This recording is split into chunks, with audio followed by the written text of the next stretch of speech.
O Livro dos Espíritos, parte 2, do Mundo Espírita ou Mundo dos Espíritos, capítulo 2, da Encarnação dos Espíritos. A Alma. Questão 139. Alguns espíritos, e antes deles alguns filósofos, definiram a alma como sendo uma centelha anímica emanada do grande todo. Por que essa contradição? Pergunta Kardec. E os espíritos respondem: não há contradição. Tudo depende das acepções das palavras. Por que não tendes uma palavra para cada coisa? Respondem os espíritos. Então vejamos uma nota de Kardec. O vocábulo alma se emprega para exprimir coisas muito diferentes.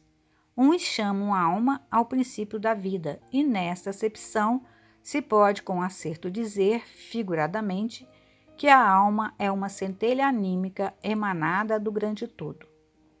Estas últimas palavras indicam a fonte universal do princípio vital de que cada ser absorve uma porção e que, após a morte, volta à massa de onde saiu.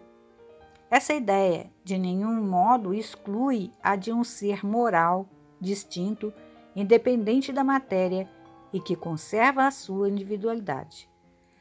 A esse ser igualmente se dá o nome de alma, e nesta acepção é que se pode dizer que a alma é um espírito encarnado.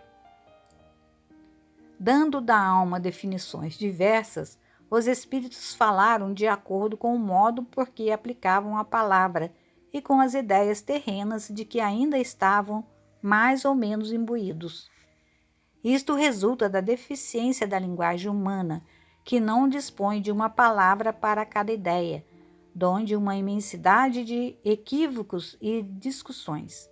Eis porque os espíritos superiores nos dizem que primeiro nos entendamos acerca das palavras. Vejamos o comentário do Espírito Miramês para essa questão 139. Definições. Não existem contradições nas definições da alma. Existe, isso sim, pobreza de linguagem para transmitir através da palavra a realidade do espírito. Todos reconhecem e propagam que o espírito foi feito por Deus e que conserva a sua imortalidade por ter surgido de um ser imortal e distinto em toda a sua divina natureza. Os nomes de Deus e dos espíritos se encontram na farta literatura mundial, com diversos sinônimos, sem que, entretanto, se modifiquem por causa de simples palavras. Na mensagem anterior, falamos sobre o progresso das criaturas. Quanto mais cresce a humanidade, mais se entrega à força da unidade espiritual e passa a encontrar Deus de outra forma mais elevada e os espíritos na sua realidade espiritual. O Sol não se perturba se chamado de Lua, como a Lua não se modifica se chamada de Sol. Com o passar dos tempos, a própria ciência vai nos mostrando a unidade de Deus e a imortalidade da alma. Tudo depende do tempo para ser explicado melhor e entendido com mais profundidade. As contradições notadas entre os homens se devem às diversidades de níveis de vida, de faixa evolutiva. Porém, no fundo, as ideias são as mesmas, mesmo as nascidas em diferentes lugares. Jesus já falava que haveria de vir um tempo de termos um só pastor e um só rebanho. Isso poderemos aplicar em todas as modalidades da vida. Começando pela linguagem, é de compreensão comum que no amanhã haveremos de simplificar os idiomas de meios de comunicação entre as criaturas. Um só rebanho no entendimento das leis espirituais significa todos trabalhando juntos para facilitar e ganhar tempo no aprendizado do conjunto. Deus é o mesmo em tudo e em todos. Assim as leis, assim Jesus. As diferenciações são atrasos nascidos da ignorância.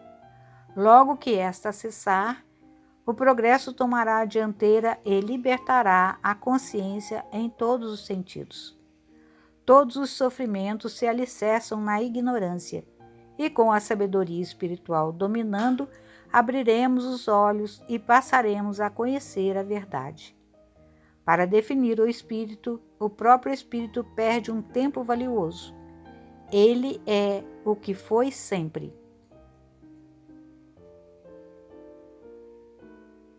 Criam-se religiões e filosofias humanas e elas examinam a alma sob um prisma. No entanto, é a mesma alma. Enquanto os homens não se entendem, o tempo passa e no fim de todas as incompreensões haverá de surgir a verdade que nunca morre. Ela nasce no centro das necessidades. Deves trabalhar mais e não te apegares muito às definições que o progresso já dispensou. A meta primordial do espírito é a felicidade, que somente pode nascer de dentro de si mesmo. O céu não está longe. Ele está à espera do entendimento das criaturas filhas de Deus. Despertemos, pois, para a luz que nos iluminará, facilitando o coração e a inteligência no saber e no amar.